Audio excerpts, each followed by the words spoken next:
Soy Raúl Salazar, embajador del Perú en Hungría, y quiero inaugurar con la participación del embajador András Gulja un evento sobre la literatura peruana del siglo XX desde la perspectiva de un hispanista, de un peruanista y de un diplomático húngaro. Este va a ser el primer evento que está antecediendo a varios contenidos que vamos a difundir durante la presente semana, que es la semana en la cual celebramos el bicentenario de la República del Perú, la independencia del Perú y el nacimiento de nuestra República. Y tengo un gran gusto de tener en este evento inicial al embajador András Gulja, que es un personaje multifacético, fundamentalmente un diplomático que ha servido en América Latina, en el Perú, en su carrera la culmina como embajador en Lisboa, la parte diplomática, pero además ha sido asesor de 3 presidentes de la República Húngara que lo escogieron para ser su asesor diplomático en 3 administraciones que prácticamente culminan tu carrera de servicio al país.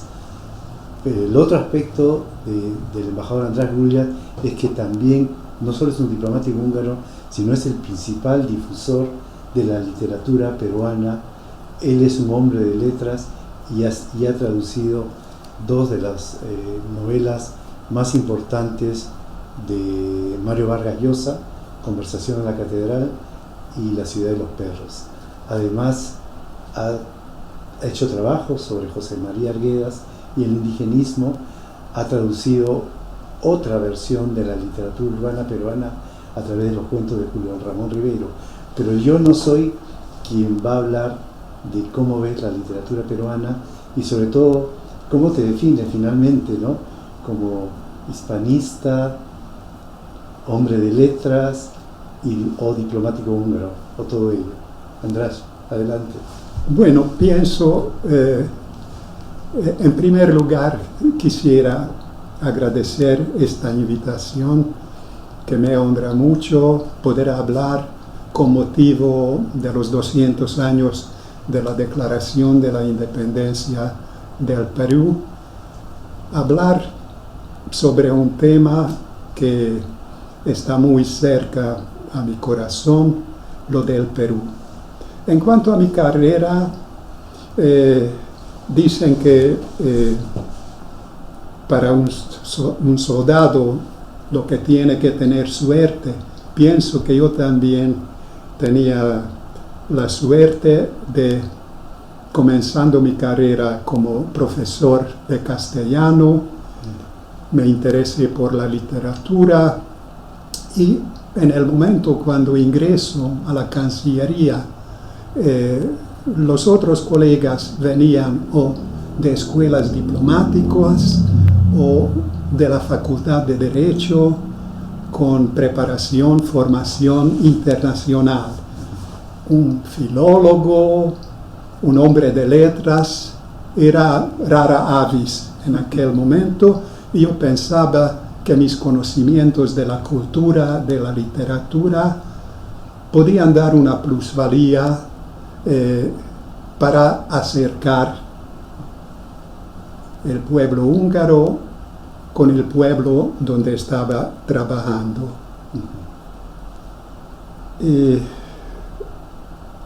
Tal vez lo que quisiera para comenzar, mi relación con el Perú comienza con un hecho interesante.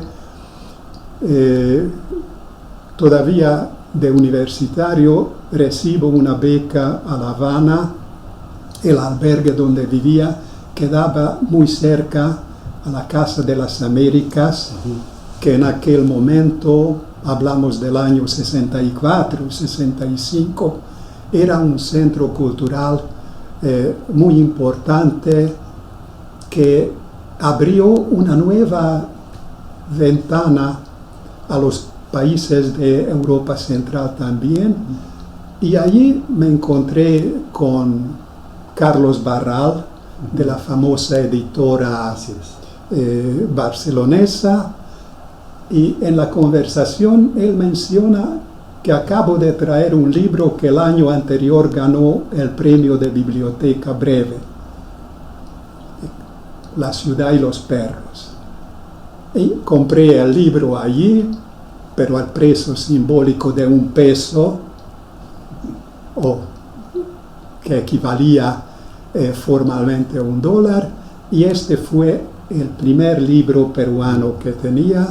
Me interesó mucho y algunos años más tarde la editora Europa me pidió que hiciera la traducción del libro, que salió justamente hace 50 años, en 1971.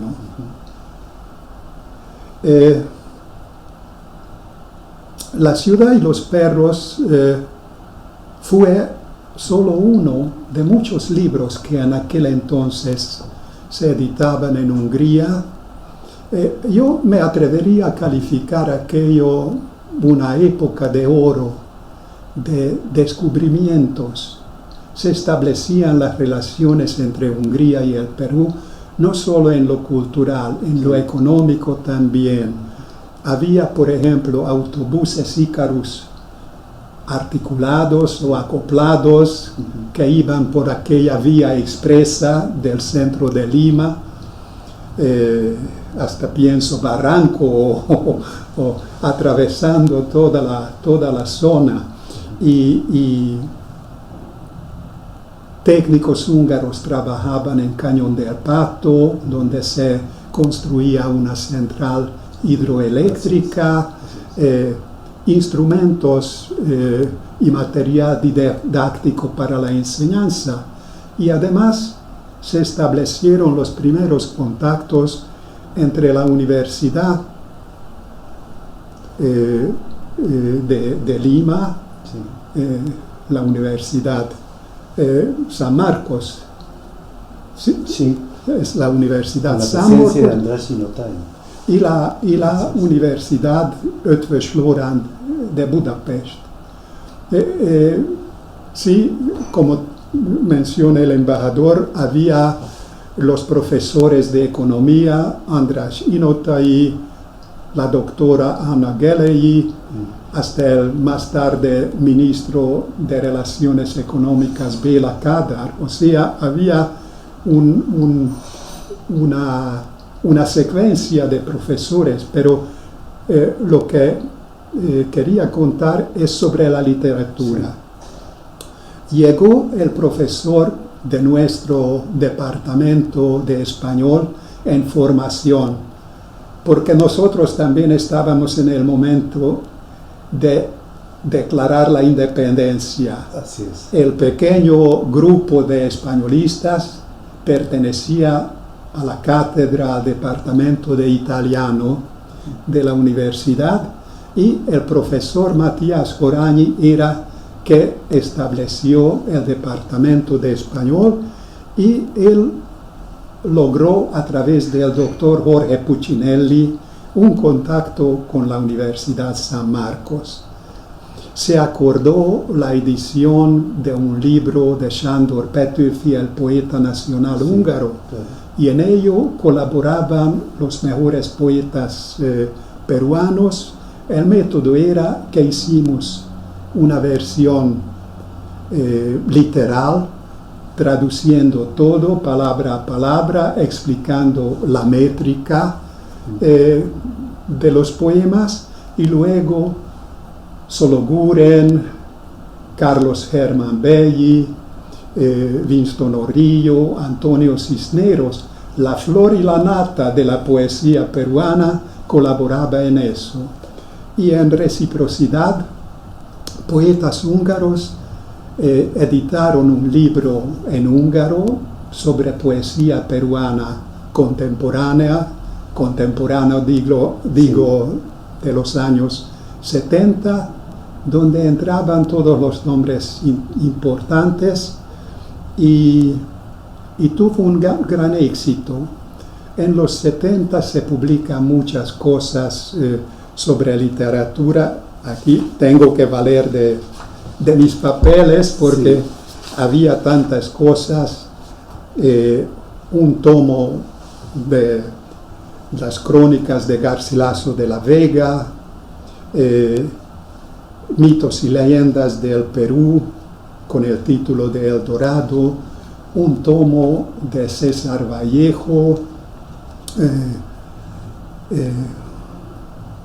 Los ríos profundos de José María Arguedas, ya las novelas mencionadas de Mario Vargas Llosa, La ciudad y los perros, La casa verde, La conversación en la catedral, un libro sobre historia del Perú del profesor Adam Anderle, de otro centro de estudios latinoamericanos, la de la Universidad de Szeged.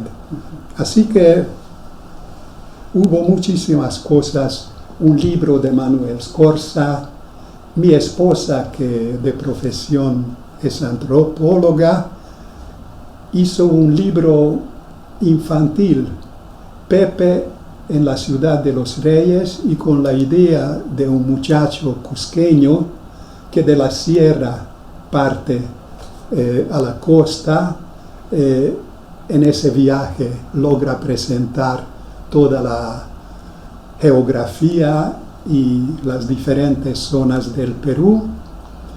Así que había muchísimas cosas, y también los narradores.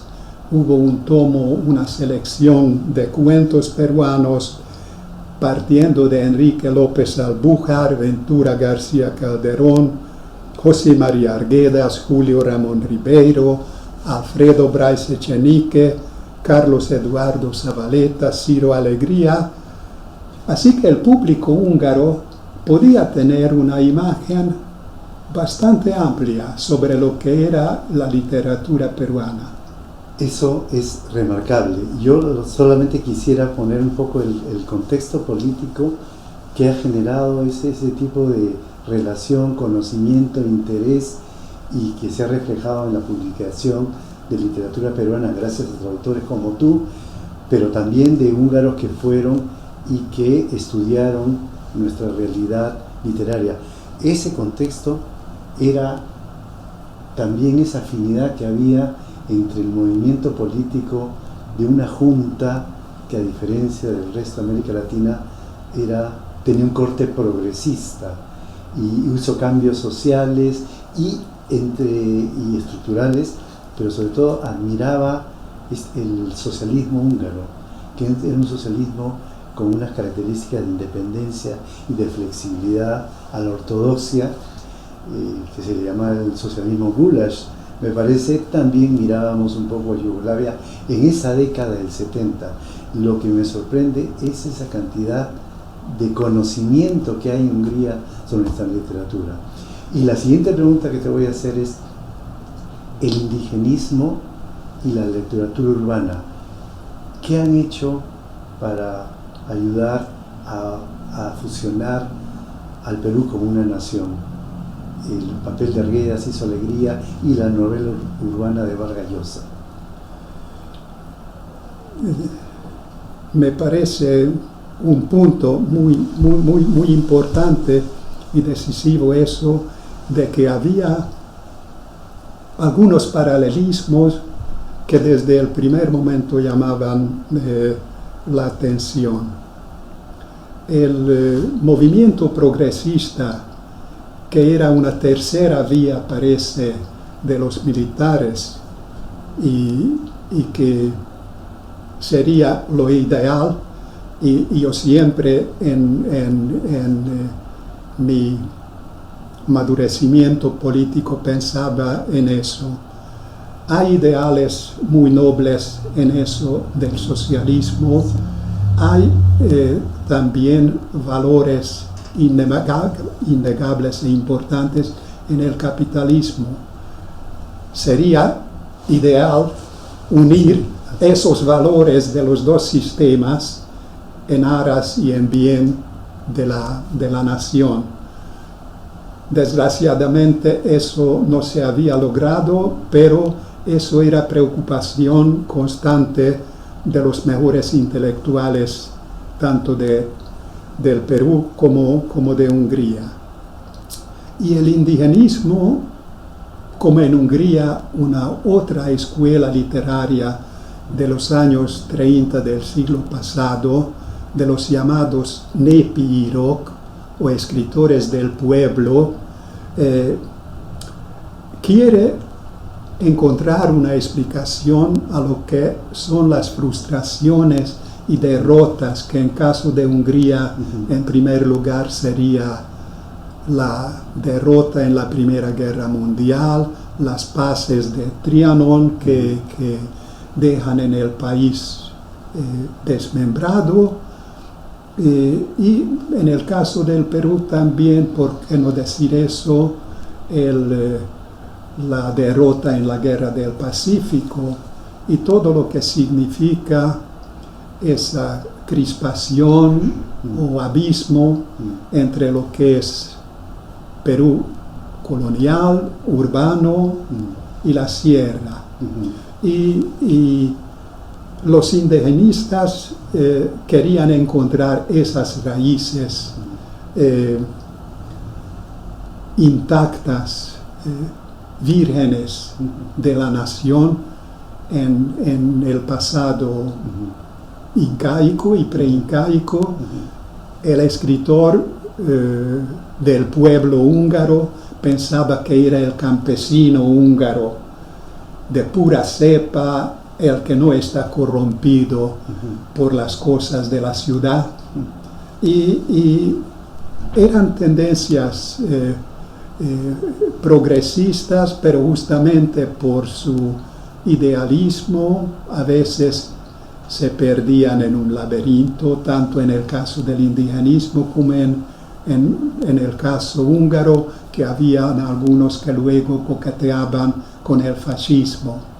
No era por casualidad que don Jorge Basadre, el gran historiador que yo tuve la oportunidad de conocer como agregado cultural, me decía una vez que, oiga joven, tenga cuidado en eso de considerar el imperio incaico como socialista. Eso será por el gusto del historiador. Otro historiador, si se le antoja, le dirá que era un sistema totalitario fascista. Gracias, András.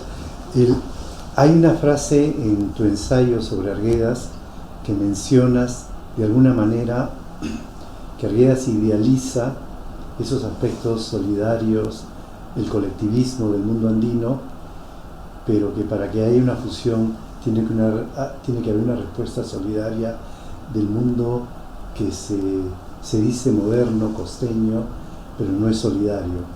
¿Quieres retomar ese ensayo y esas ideas en que también se critica a Arguedas de ser estético, pero no tiene una propuesta de cambio revolucionaria? Me parece que lo he leído en tu ensayo. A mí también me gustó mucho esa. No solo me gustó, pensaba que también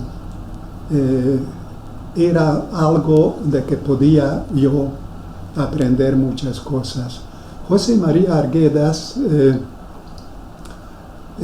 conociendo o viviendo en el mundo rural entre los indígenas, tenía, por ejemplo, por un lado la influencia de la ciudad, pero también convivía con el pueblo, con el Perú profundo. Y por eso en todas sus obras, en Los ríos profundos, en Todas las sangres, Jaguar Fiesta, y en sus cuentos, y también su trabajo antropológico y de folclore quechua, era importante lo que decía él cuando recibía el premio Garcilaso de la Vega, que yo lo que hice en mi trabajo literario, convertir en lenguaje escrito lo que era como individuo un vínculo fuerte, capaz de universalizarse de la gran nación cercada y la parte generosa, humana de los opresores. Así que ofrece una alternativa. Es una pena que no siempre se haya realizado. Aquí entra en juego otro aspecto que es muy parecido a nuestras sociedades. El intelectual peruano o el húngaro nunca podía vivir en una torre de marfil. Además de escritor, buen poeta, buen novelista, tenía que ser un líder espiritual de su pueblo. Eso en la literatura húngara, desde Sándor Petőfi hasta Attila József, es una nota siempre presente, pero es curioso que también el primer presidente, o sea, el político, es inseparable, o a veces el escritor. Yo mostré la realidad y quiero mostrar cómo podamos cambiarla. Y eso fue el escritor, el primer presidente democráticamente electo después de las transformaciones democráticas húngaras. Árpád Gönc era escritor, presidente de la Asociación de los Escritores Húngaras, y mi amigo Mario Vargas Llosa también se candidataba, pensaba que como presidente también podía servir al pueblo. Así que eso es otro aspecto común en cuanto al papel del escritor. Obviamente hay otras opciones para el escritor, los que no son menos valiosos desde el punto de vista estético. Me refiero a Julio Ramón Ribeiro, a Sebastián y Augusto Salazar Bondi y otros de la literatura peruana. Sí. Quería aquí mencionar una cosa. Tú llamaste la atención a lo de José María Arguedas. En todas sus novelas, pero especialmente en todas las sangres, hay una cosa que me parece importante, y no solo de hace 50 años, sino también hoy: la rabia. La rabia que demuestra a veces la confrontación exagerada que existe entre los diferentes grupos de la sociedad, y que no sería, digamos, el camino soñado o ideal. Y esa rabia está presente en la Hungría de hoy, desgraciadamente, o sea, un odio indiscriminado entre los que toman diferentes posiciones, y por qué no decir en el Perú también. O sea, hay mensajes de José María Arguedas para el Perú de hoy y para Hungría de hoy. No hemos escuchado las alertas de nuestra literatura. Los hombres de letras nos han descrito estas diferencias y los fracasos que hemos tenido de tener una visión unitaria, nacional, etc. También yo quería entrar a la literatura que llamamos urbana, que habla de la modernidad del Perú, pero que mucha gente dice tampoco tiene una propuesta de cambio ni de inclusión. Pero sí veo, tú has traducido a Vargas Llosa, el mundo multidiverso, multirracial, que él nos describe en la primera obra que traduciste, en La ciudad de los perros, y sobre todo en Conversación en la catedral, que es un fresco, una descripción de ese liderazgo político que no llega a cuajar con su degradación, deterioro y esa falta de ser una propuesta nacional. Pero también Vargas Llosa, con la historia de Maita, nos alerta sobre el Perú profundo que a veces no miramos con detenimiento ni atención. Es una observación muy sagaz y pienso que los que otorgaron el premio Nobel a Mario Vargas Llosa justamente destacaban esos valores de su obra, presentando la lucha y también la derrota.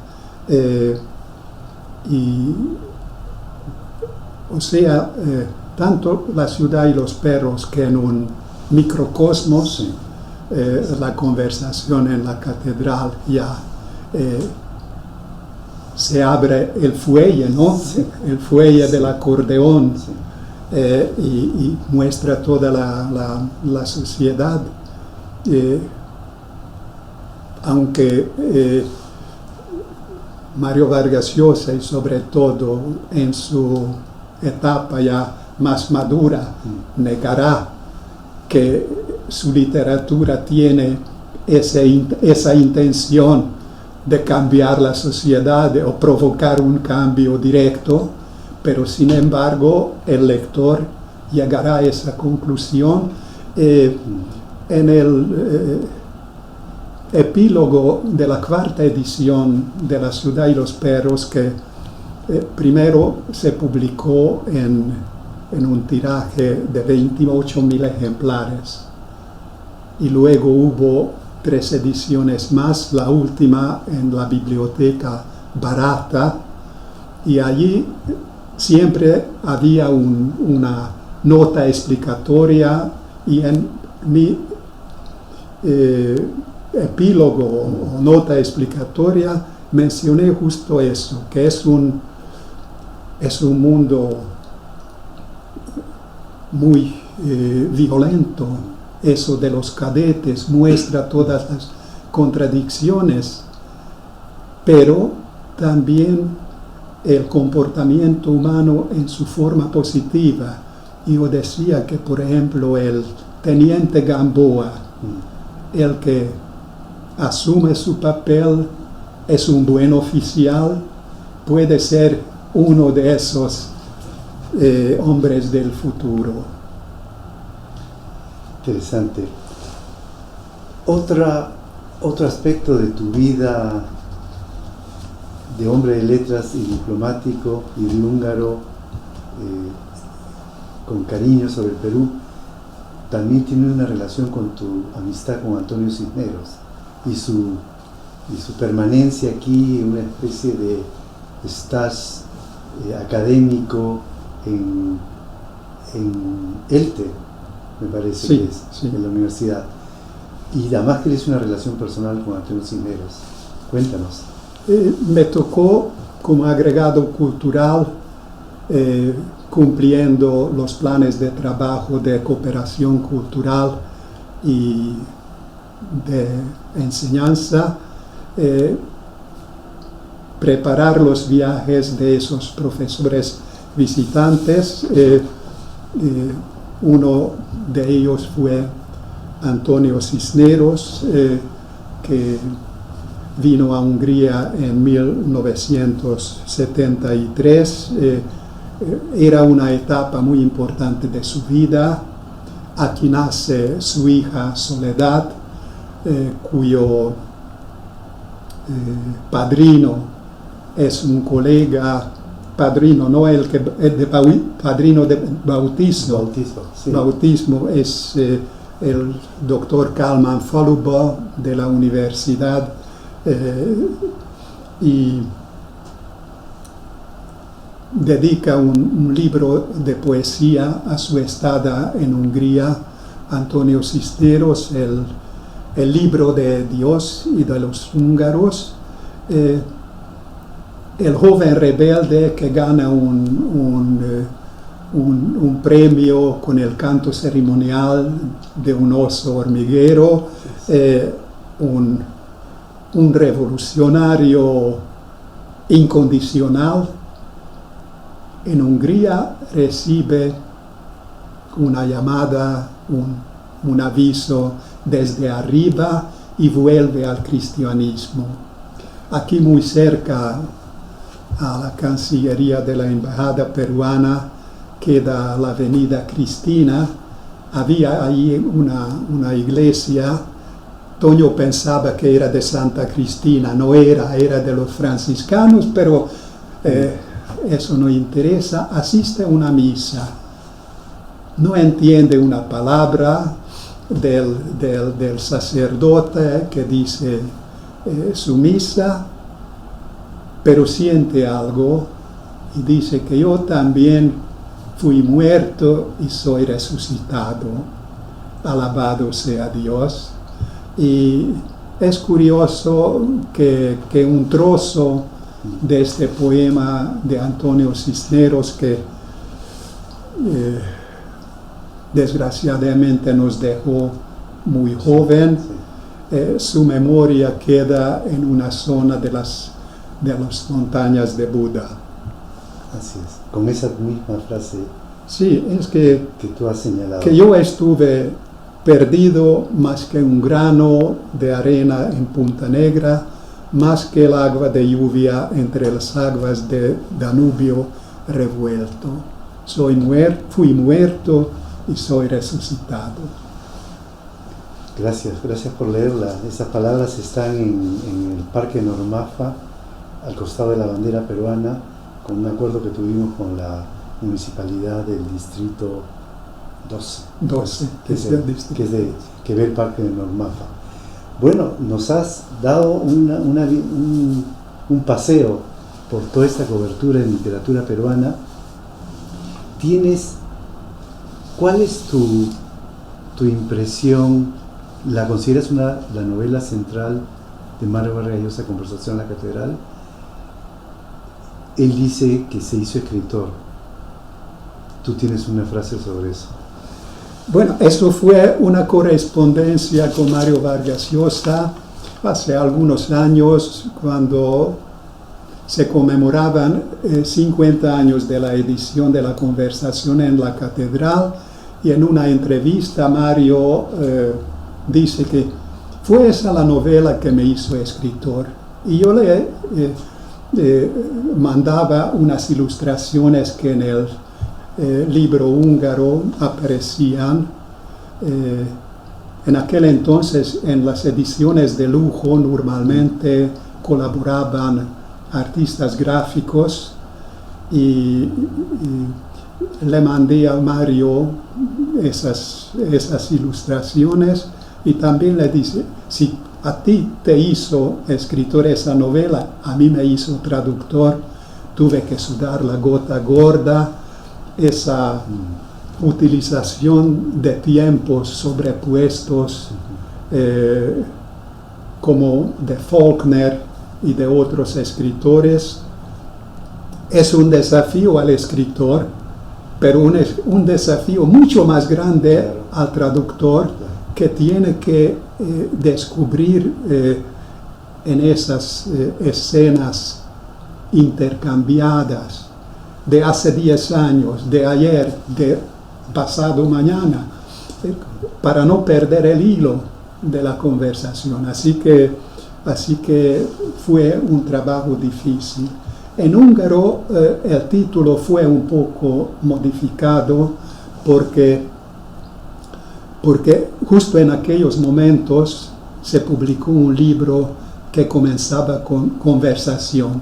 Por eso en húngaro el título es 4 horas en la catedral, o sea, una conversación que dura 4 horas. Como el libro es de 4 partes, era una opción lógica de la editora.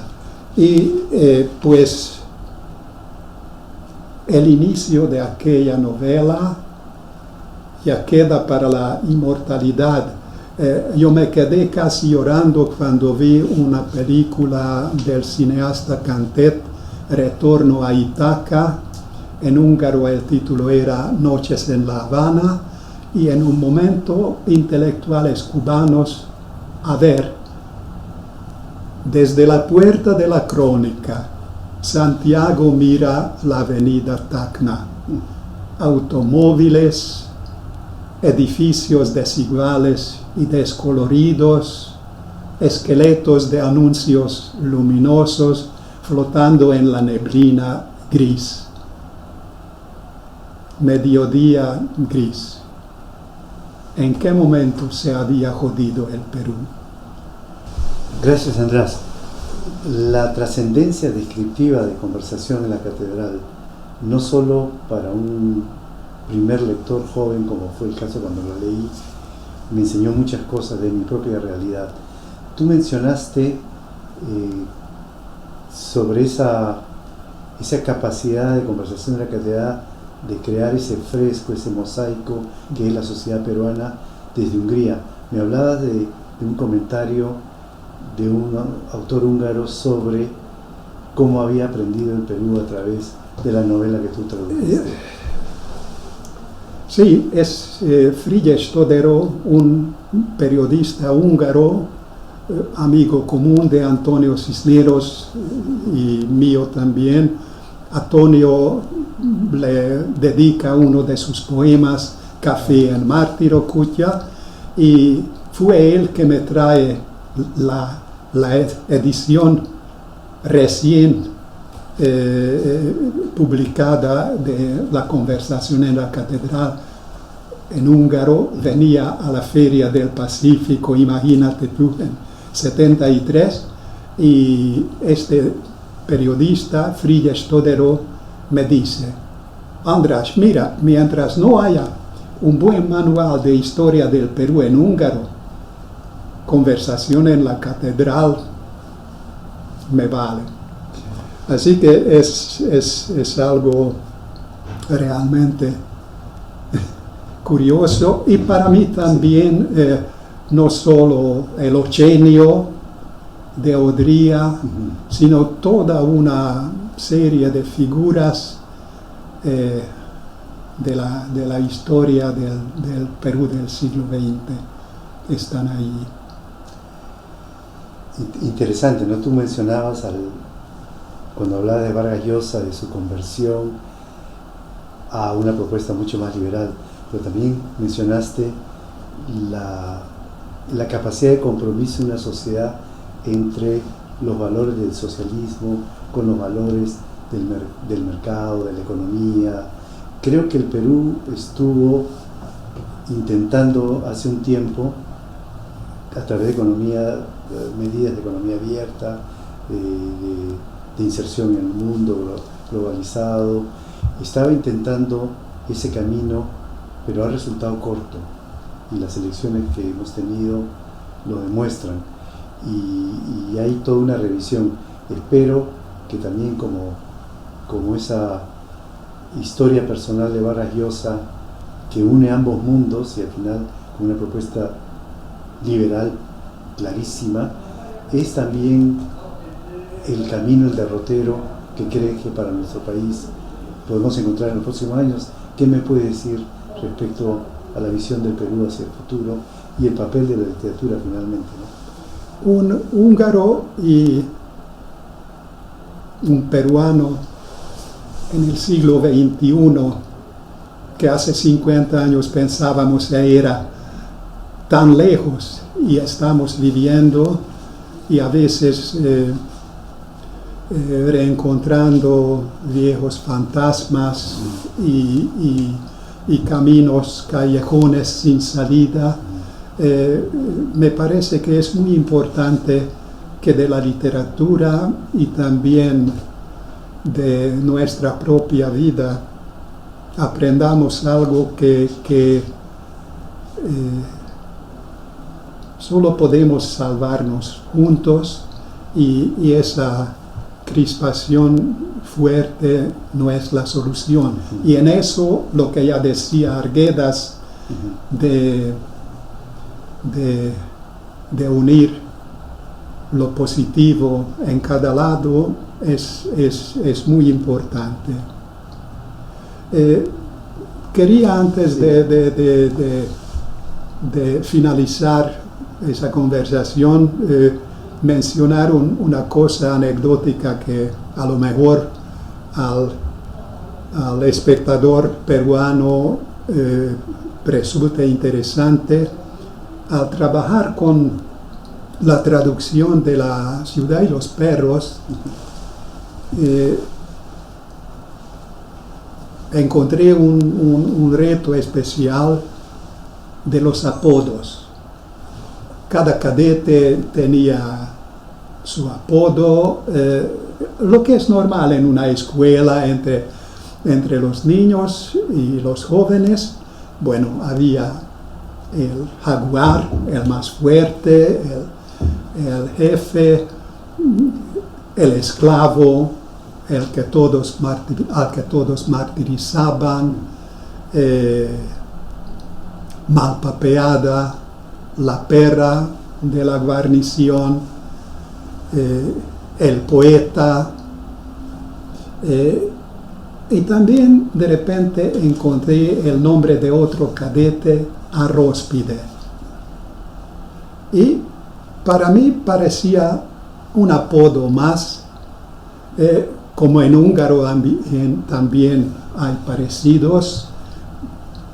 A un español eso del Museo Thyssen-Bornemisza parece natural, pues Thyssen es un apellido alemán, Bornemisza es un apellido de abolengo del siglo XV húngaro. Bornemisza quiere decir no bebe vino, pues para mí Arróspide parecía pide arroz. Entonces, un comilón de arroz, y esa es la traducción. Y solo cuando de agregado cultural ya en el Perú me encontré en algún ministerio un vicealmirante con ese apellido, y me di cuenta que eso no era un apodo, era un apellido todavía del tiempo de la conquista. Y luego le conté a Mario esa historia y pedí permiso que en las ediciones futuras mantengamos esa contribución húngara a La ciudad y los perros. Pues tú querías que daría un mensaje final como en una buena lección. Como el final de una película norteamericana, el final feliz, bueno, propicio y de optimismo, no, siempre bueno.